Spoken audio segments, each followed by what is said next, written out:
Salut à tous, c'est Choupsi et bienvenue pour cette nouvelle vidéo. Dans cette vidéo, je vais vous montrer comment configurer du failover avec plusieurs connexions internet sur notre routeur Firewall pfSense. Il existe deux modes de basculement. Le actif-actif, qui est en fait du load balancing ou équilibrage de charge, et qui permet tout simplement de l'équilibrage de charge entre plusieurs ressources. Et le deuxième est le actif-passif, où il y a un équipement qui est actif, c'est-à-dire en fonctionnement permanent, et un équipement passif, c'est-à-dire en mode veille. Si l'équipement actif rencontre un problème, l'équipement passif devient alors actif afin de le remplacer. Pour ceux qui ne savent pas, le failover, ou en français le basculement, est tout simplement le fait de basculer automatiquement vers un système, un réseau ou une ressource alternatif. Le but est que nous, humains, n'ayons pas besoin d'intervenir et que cela doit être totalement transparent. On va donc voir ensemble comment configurer notre pfSense avec deux connexions Internet et tester le failover. Allez, stop le blabla, on passe à la pratique. Si vous avez suivi tous mes tutos sur pfSense, vous devez avoir trois cartes réseau. Une pour le WAN, une pour le LAN PC et une pour le LAN serveur. On va en rajouter une autre en mode NAT afin de simuler une deuxième connexion Internet. Donc ici, je viens éditer les paramètres. Je viens ajouter une nouvelle carte réseau que j'ai définie sur NAT. Et je viens faire OK. Dès que ça c'est fait, eh bien on démarre la VM. Maintenant, on va se connecter. Et voilà. Donc là, actuellement, on a trois cartes réseau. Donc le WAN, LAN et serveur. Donc là, normalement, si vous avez bien fait comme moi, vous avez une quatrième carte réseau. Donc là, je viens faire un pour assigner l'interface. On peut donc voir que j'ai 5 interfaces valides, EM0, EM1, EM2, EM3 et OVPNS1. Ma nouvelle carte, c'est bien EM3, donc c'est nickel. Donc là, elle est down, je vais la up. Donc ici, on me demande si je veux des VLAN, je dis non. Je rentre une nouvelle fois mon interface WAN, donc EM0, mon interface LAN, EM1, mon interface serveur, EM2, et là, ma nouvelle interface, EM3. Ici, j'en ai plus, je rentrais. On me dit que ces interfaces ont bien été assignées à ces cartes réseau, je fais oui. Voilà, donc là j'ai bien mes 4 interfaces avec OPT2 qui s'est rajouté.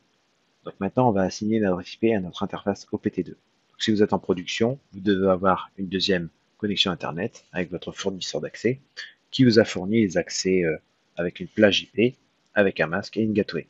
Si vous ne les avez pas, il se peut que la box Internet puisse vous donner une adresse en DHCP. Des fois, ça ne fonctionne pas. Donc, si vous n'avez pas ces informations, il faut contacter votre fournisseur d'accès Internet.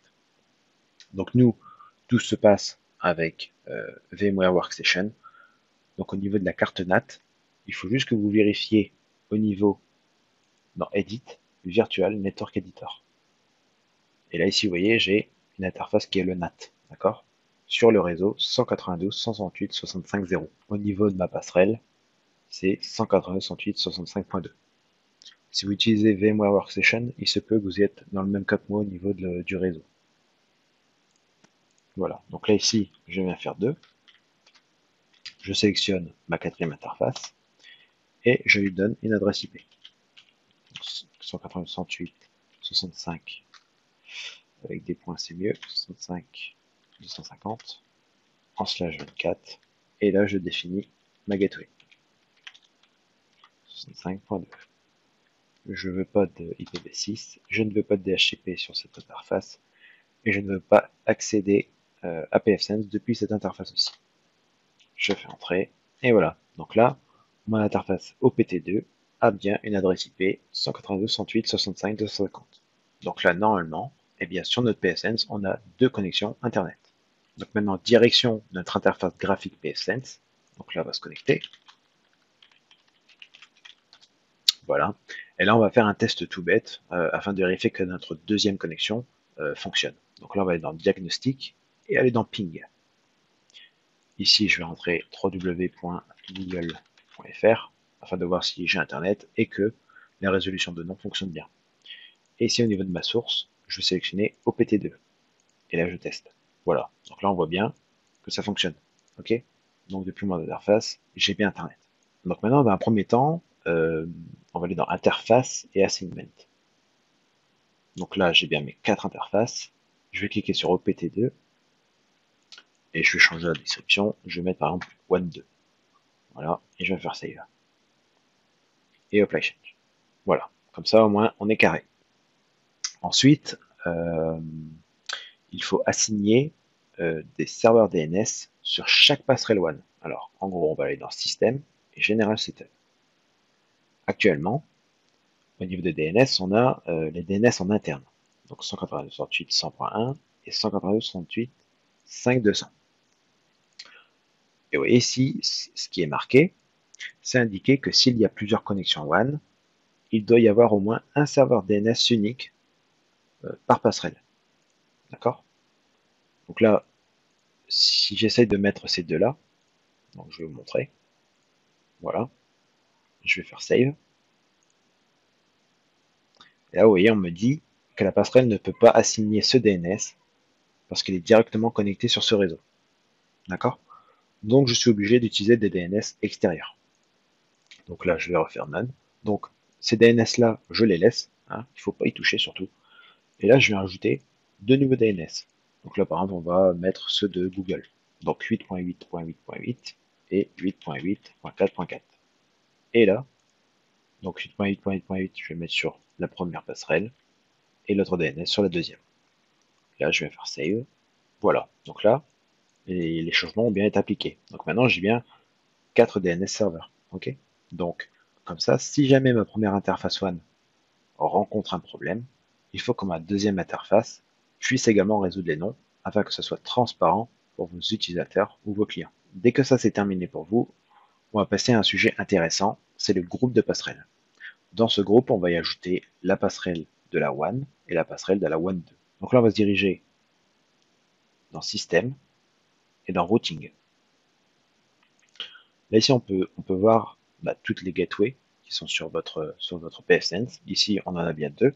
Alors, je vais juste vous montrer deux options qui sont facultatives à configurer. Ce sera quand on va configurer notre groupe de gateway tout à l'heure. Donc ici, je viens éditer ma passerelle. Je vais faire Display Advanced. Et là, il y a deux options intéressantes. Vous avez le Latency Threshold, qui veut dire seuil de latence. Et vous avez Packet Loss Thresholds, qui veut dire seuil de perte de paquet. C'est ici que vous allez définir les seuils, donc pour la latence, et également pour les pertes de paquets. D'accord? C'est très important. Les valeurs par défaut, elles sont très très correctes. D'accord? Mais si vous voulez changer les options, c'est ici que ça se fait. Donc si je vais faire Save, voilà, bon, j'ai rien changé. Je vais faire Apply Change. Donc là maintenant, on va se diriger dans Gateway Groups et on va faire Add. Donc là, on donne un nom à notre groupe. Donc par exemple, en groupe name, on peut mettre Failover tout simplement. Voilà. Et là, c'est hyper méga important. Alors écoutez bien. Au début, je vous ai parlé de deux modes de basculement. Le premier en mode actif-actif, soit la répartition de charge. Bien évidemment, j'ai fait une vidéo sur ce mode que vous pouvez voir sur ma chaîne YouTube. Et le deuxième mode, c'est le actif-passif, soit le failover. C'est celui qu'on va voir dans cette vidéo. Donc, pour chaque passerelle, on donne une priorité, avec des tiers qui va de 1 à 5, c'est-à-dire de la priorité la plus haute à la priorité la plus basse. Dans cette vidéo, on parle de failover, de basculement. Donc il faut qu'une de mes connexions Internet soit active et l'autre passive. Donc, on va définir, par exemple sur le WAN Gateway, un tiers 1 pour la première passerelle et l'autre un tiers 2 pour la seconde passerelle. Donc, si vous avez bien suivi, on est dans un mode actif-passif. Ça veut donc dire que le trafic transitera sur la première passerelle, d'accord, grâce au tiers 1, et pas la deuxième. Par contre, si la première passerelle est hors service, la seconde passerelle prend le relais et le trafic transitera sur cette passerelle. Donc là, on définit bien la première passerelle sur le tiers 1 et la seconde sur le tiers 2. Ensuite, vous avez Virtual IP. Alors, ça permet de définir si on choisit l'adresse IP de notre interface WAN ou alors une adresse IP virtuelle. Je ne m'attarde pas là-dessus car je vous ferai une vidéo sur un cluster pfSense où l'on utilisera une adresse IP virtuelle. Vous avez ensuite le Trigger Level. C'est ce que je vous disais tout à l'heure concernant la perte de paquet ou la latence. Vous avez 4 valeurs possibles. Vous avez la première valeur qui est Member Down, Si une passerelle est non joignable, alors je bascule vers le second lien. Le packet loss, le taux de perte de paquet est atteint.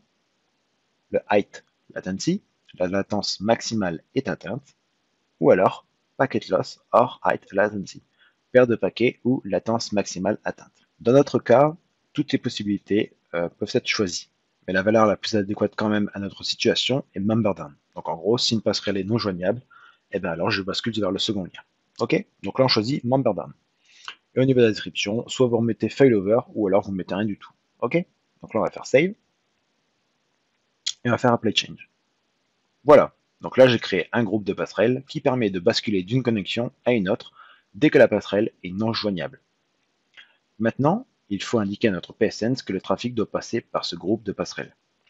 Dans la vidéo de la répartition de charges, j'ai montré qu'on pouvait passer par les règles firewall. Ici, je vais vous montrer qu'en allant dans Gateway, et ici dans Default Gateway IPv4, on a juste à sélectionner notre groupe de passerelles qu'on vient de créer, d'accord? Donc le failover. Et ici, on va faire Save. Et j'ai appliqué les changements.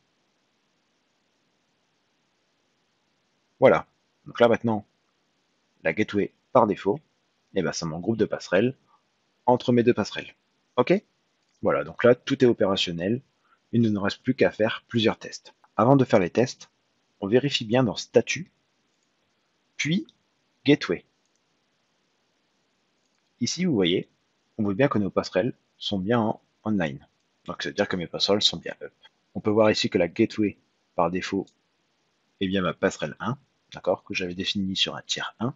Donc ça, c'est la première chose à vérifier. Maintenant, on va faire le test. Alors maintenant, le seul et unique test que l'on peut faire est de désactiver notre interface WAN active depuis notre interface graphique ou alors de débrancher tout simplement le câble réseau. Donc pour nous, on va aller dans Interface et on va aller sur l'interface de la WAN. Ici, pour le moment, elle est activée. OK. Je vais la désactiver et je vais faire Save. Et j'applique les changements. Actuellement, j'ai toujours mes deux passerelles. Si je rafraîchis, je n'en ai plus qu'une. D'accord?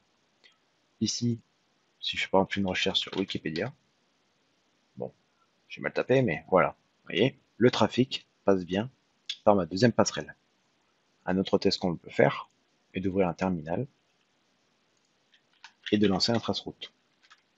Voilà, et je vais me lancer sur 888. Et là, on voit bien qu'il passe d'abord donc par la passerelle de la Debian, ce qui est normal, et ensuite mon PSense passe par la passerelle de ma deuxième connexion Internet. Ça roule? Donc ici, si je reviens et je réactive mon interface, apply change, je vais revenir sur mon terminal, je relance un traceroute, et là par contre, on repasse par ma première passerelle. D'accord?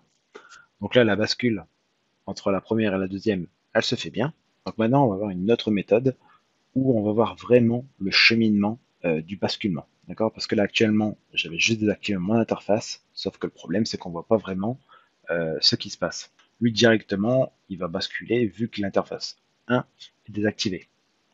Donc là, ce qu'on va faire, pour vraiment bien suivre ce cheminement, je vais désactiver la carte réseau WAN GW. Donc c'est parti. Donc là, je vais sur mon PSense, je vais dans les paramètres, je clique sur ma première carte réseau, j'enlève le mode connected et je fais OK. Là, je me dirige sur ma Debian. Et là, vous voyez, quand je rafraîchis, ça met 1% de loss. 9%. Là, ça commence à dire attention, je commence à perdre beaucoup de paquets là. Et dès que je vais arriver à 20%, boum, vous voyez, je suis en offline. Et là, pour le moment, je ne suis pas encore en default sur ma passerelle 2. Si je rafraîchis, voilà, là je suis en default. Donc là, si je fais le test du Wikipédia, j'arrive bien à aller sur Wikipédia en passant, bien entendu, par ma passerelle numéro 2. Super. Donc voilà, donc là, ma passerelle numéro 1, elle a 100% de loss. Donc 100% de paquets perdus. On va aller la réactiver. Donc je retourne sur PSense au niveau des paramètres. je reviens activer ma première carte réseau, je fais OK, je retourne sur Debian, je rafraîchis, et là vous voyez le packet loss il commence à diminuer. D'accord? Pour le moment il ne bascule pas encore. Lui ce qu'il veut c'est descendre en dessous de 20%. D'accord? Donc là on va attendre. Comme je l'ai dit précédemment, hein, si vous voulez vraiment que la bascule se fasse un peu plus rapidement, il faut définir vos seuils au niveau du packet loss et de la latency. Ok? Et vous voyez, là, je suis en dessous de 20%. Donc, là, il me dit toujours attention. Hop, ma première gateway repasse en online.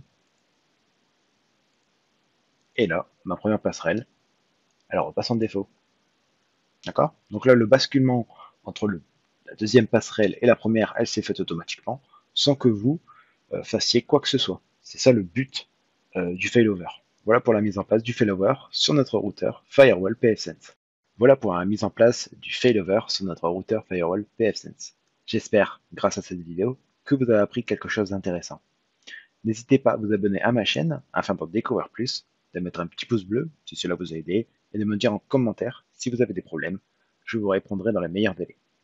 Je vous remercie d'avoir regardé cette vidéo. Je vous souhaite une excellente journée et à la prochaine pour d'autres vidéos. Choupsi, terminé.